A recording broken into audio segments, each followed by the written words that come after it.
નમસ્કાર મિત્રો, સ્વાગત છે તમારું અમારી ચેનલમાં। મિત્રો, જો તમે તમારા જીવનમાં દરેક બાજુથી માત્ર સમસ્યાઓનો સામનો કરી રહ્યા હોવ, તેમાંથી બહાર નીકળવાનો કોઈ રસ્તો નથી, જો ચારે બાજુથી માત્ર નુકસાન થઈ રહ્યું છે, તો તમારે ફક્ત એક દિવસ માટે આ એક ઉપાય કરવાનો છે। એવું કહેવાય છે કે થોડા દિવસોમાં તમે જોશો કે તમારા જીવનમાં કેટલો મોટો ચમત્કાર થયો છે। પૈસા કમાવવાના નવા રસ્તાઓ સર્જાય છે, જીવનના તમામ અવરોધો દૂર થાય છે અને તમને સુખ અને સમૃદ્ધિ મળે છે। તો ચાલો આપણે જાણીએ આ ખાસ ઉપાય વિશે। પરંતુ વિડીયોમાં આગળ વધતા પહેલાં તમને વિનંતી છે કે આજની વિડીયોને અંત સુધી જરૂર જોજો અને વિડીયોને લાઈક કરી શેર કરજો તથા અમારી ચેનલને સબસ્ક્રાઈબ પણ જરૂરથી કરજો। કોમેન્ટ બોક્સમાં જય માં લક્ષ્મી જરૂર લખી દેજો। મિત્રો, આપણે ઘણીવાર થોડું વધારે રાંધીએ છીએ અને પછી થોડો ખોરાક બાકી રહે છે। શાક અથવા ગ્રેવી ઘણીવાર સમાપ્ત થાય છે અને રોટલી વધે છે। જો તમારા ઘરમાં પણ આવું થાય છે તો આ માહિતી તમને હચમચાવી નાખશે। જો તમે પણ આવી રોટલી ખાશો તો તમને અમીર બનતા કોઈ નહીં રોકી શકે। આ વિડીયોમાં આપણે આવી જ કેટલીક ભૂલો વિશે જાણીશું। જો તમે પણ તમારા ઘરમાં આ કરો છો તો આજે જ બંધ કરો, નહીંતર આખું ઘર બરબાદ થઈ જશે। તો મિત્રો, સંપૂર્ણ માહિતી માટે આ વિડીયો અંત સુધી અવશ્ય જુઓ। મિત્રો, તમારે રસોડામાં આવી ભૂલ ક્યારેય ન કરવી જોઈએ। જે વ્યક્તિ રસોડામાં આ ભૂલ કરે છે તે કોઈપણ સંજોગોમાં મૃત્યુ પામે છે, તેને ગરીબીનો સામનો કરવો પડે છે, આખા પરિવારને તેનો ભોગ બનવું પડે છે। શાસ્ત્રોમાં સ્પષ્ટ રીતે કહેવાયું છે કે જે ઘરમાં માતા અન્નપૂર્ણાજીનો વાસ હોય છે, મિત્રો, જો કોઈ વ્યક્તિ જીવનમાં સફળ થવા ઈચ્છે, તેનું સ્વાસ્થ્ય સારું હોવું ખૂબ જ જરૂરી છે અને જો તેનું શરીર સ્વસ્થ હોય તો વ્યક્તિ હંમેશા પોતાનું લક્ષ્ય પ્રાપ્ત કરી શકે છે। આવી સ્થિતિમાં શાસ્ત્રો અનુસાર જો તમારું રસોડું છે એમાં જો આ ભૂલો ના કરવામાં આવે તો માતા અન્નપૂર્ણાજી તમારાથી પ્રસન્ન થાય છે અને તમને ધનવાન બનાવે છે। તો ચાલો જાણીએ એ ભૂલો કઈ છે।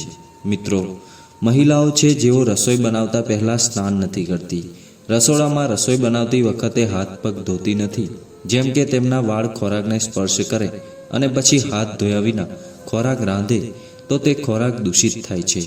આવો ખોરાક ખાવાથી પરિવારમાં બીમારીઓ આવે છે, માતા અન્નપૂર્ણાજી પણ ગુસ્સે થાય છે, આવા ઘરોમાં ગરીબી પ્રવર્તે છે।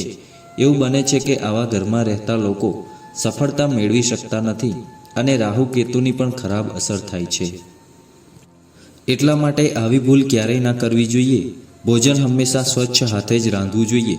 આમ કરવાથી માતા અન્નપૂર્ણા ખૂબ જ પ્રસન્ન થાય છે।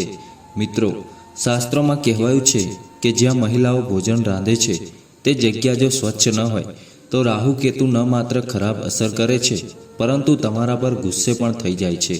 આવા ઘરોમાં કમાનાર વ્યક્તિ પર ધીરે ધીરે ખરાબ અસર પડે છે, ગરીબીનો ભોગ બને છે। તેથી જ રસોડાને હંમેશા સ્વચ્છ રાખવું જોઈએ અને ગંગાજળનો છંટકાવ કરવો જોઈએ। આમ કરવાથી દેવી અન્નપૂર્ણા આકર્ષિત થાય છે અને તમને તમારા દરેક કાર્યમાં સફળતા મળશે અને તેમના પરિવારના દરેક સભ્યોને તેમના કાર્યમાં સફળતા મળશે। મિત્રો, તમારા ઘરમાં તીક્ષ્ણ વસ્તુઓ ન રાખવી, આનાથી પરિવારમાં તણાવ વધે છે અને ઝઘડા વગેરે થાય છે। આવી સ્થિતિમાં રસોડામાં 1 કે 2 થી વધુ છરીઓ ન રાખવી જોઈએ। જે છરીઓ તમે વાપરતા નથી પણ રસોડામાં રાખવામાં આવે છે તે નકામી હોય છે। આવી વસ્તુઓ રાખવાથી ઘરમાં નકારાત્મકતા આવે છે, તેની ખૂબ જ ખરાબ અસર થાય છે। રસોડાની સામે ક્યારેય પગરખાં, ચપ્પલ, સાવરણી અને કૂચડો ન રાખવો જોઈએ।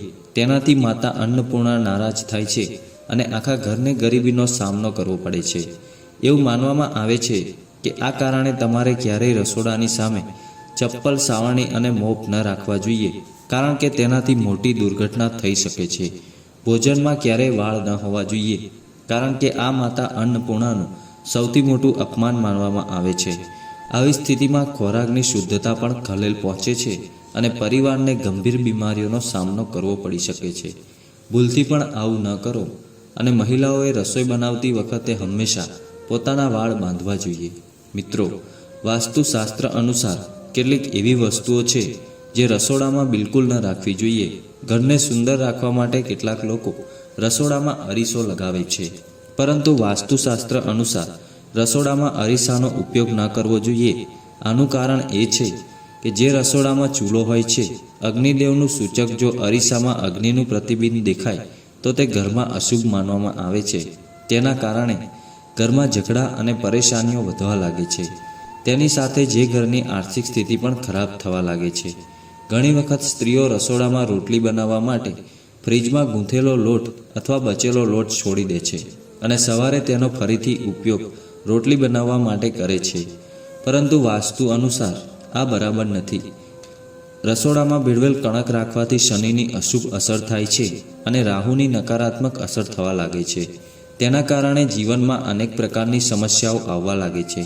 ઘણા પ્રકારના વાસણો તૂટી જાય છે. તૂટેલા વાસણો રસોડામાં ક્યારેય ન રાખવા જોઈએ. કેટલાક વાસણો વધુ પડતા ઉપયોગ પછી તૂટી જાય છે, પરંતુ ઘણી વખત અમુક અંશે આપણે તૂટેલા વાસણોનો ઉપયોગ કરતા રહીએ છીએ. વાસ્તુ અનુસાર તે સારું માનવામાં આવતું નથી. તૂટેલા વાસણોનો રસોડામાં ક્યારેય ઉપયોગ કરવો જોઈએ નહીં. મિત્રો, સનાતન પરંપરામાં ગાય, ગંગા અને ગાયત્રીનું ખૂબ જ ધાર્મિક મહત્વ છે. માનવામાં આવે છે કે ગાય માતાના શરીર પર 33 કરોડ દેવી દેવતાઓનો વાસ છે. જે વ્યક્તિ ગાય માતાની પૂજા કરે છે તેને આ તમામ દેવી દેવતાઓના આશીર્વાદ મળે છે. ગાયની સેવા કરવાથી આ જન્મના પાપ જ નહીં, પરંતુ અગાઉના પાપ પણ દૂર થાય છે. રોજ સવારે જ્યારે તમે તમારા ઘરમાં ભોજન બનાવવાનું શરૂ કરો છો તો સૌ પ્રથમ રોટલી તૈયાર કરવાની છે. તમારે તેને ગાયના નામ પર કાઢી લેવી જોઈએ અને ખોરાક લેતા પહેલાં આ રોટલી માતા ગાયને ખવડાવો. જો શક્ય હોય તો કાળી ગાયને ખવડાવો. જો તમને કાળી ગાય ન મળે તો તમે તેને સફેદ ગાયને પણ ખવડાવી શકો છો. ગાય માટે દરરોજ ફક્ત તાજી રોટલી જ બનાવો. જો તમે રોટલી બનાવી હોય તો તરત જ તે રોટલી ગાયને આપવાનો પ્રયાસ કરો. તમે તે રોટલી રાખો અને બીજા દિવસે ગાયને આપો તો તે રોટલી વાસી ગણાશે. વાસી રોટલી ક્યારેય ગાયને ન આપો. આના કારણે ઘરમાં નકારાત્મક ઉર્જાનો વાસ રહે છે અને આના કારણે તમારા ઘરમાં હંમેશા દુઃખ દેવતાનો વાસ રહેશે. તમને હંમેશા નિષ્ફળતાનો સામનો કરવો પડશે. તેથી દરરોજ તાજી રોટલી બનાવીને ગાયને ખવડાવવાનો પ્રયાસ કરો. મિત્રો, ગાયને સૂકો રોટલો ક્યારેય ખવડાવવો નહીં. મતલબ ગાયને રોટલી ખવડાવો, તેના પર કંઈક નાખો. હળદર રાખો, ગોળ, ખાંડ, ઘી અથવા જે કંઈ પણ રાખો, એટલે કે ખાલી હાથે ખવડાવશો નહીં. આમ કરવાથી તમારા જીવનમાં તમામ દુઃખ અને દર્દનો અંત આવશે. તો મિત્રો, આશા છે કે આજની વિડીયો તમને જરૂર પસંદ આવી હશે. તો મિત્રો, આજની વિડીયોને લાઈક કરી શેર કરજો અને અમારી આ ચેનલને સબસ્ક્રાઈબ પણ જરૂરથી કરી લેજો. જય શ્રી રામ, જય શ્રી કૃષ્ણ, હર હર મહાદેવ.